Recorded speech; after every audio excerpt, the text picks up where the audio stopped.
Hi, in this video I'm going to show you how you can fully reset your Samsung TV. This is a 7 Series TV. Might be useful if you're getting rid of it, giving it to somebody else and you don't want any details on here. Or let's say if you're dumping it and you're worried about privacy. For example, you can see that this screen here is all broken. So unfortunately this TV, apart from the parts on the inside, is no longer able to be used as a proper TV because the picture's so bad. So what we have to do is we need to go in and we need to reset it. If you have a look right now, you can see that there is a name up here. By the end, we should have nothing like that. So we're going to go to settings on the remote control here, or you can work your way down to settings on this menu down here. But if we press settings on the remote control, we're going to go down to general. We're using these arrows to move around and a middle button to enter.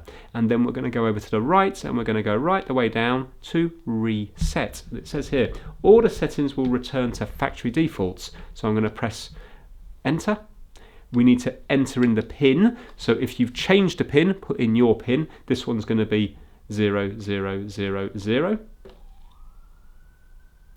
And I'm going to go over to the left hand side. If you proceed to reset, all settings will return to factory defaults. Press OK on reset. Your TV will restart automatically after the reset is complete.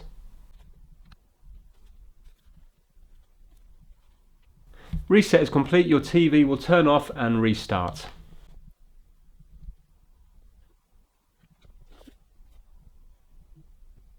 There we go, so now you can see it's been completely reset. Probably took about 4 minutes in total, and now this can be given to somebody else or scrapped, recycled, without fear of all your information being on here. Hopefully this video has helped you out. Thanks for watching.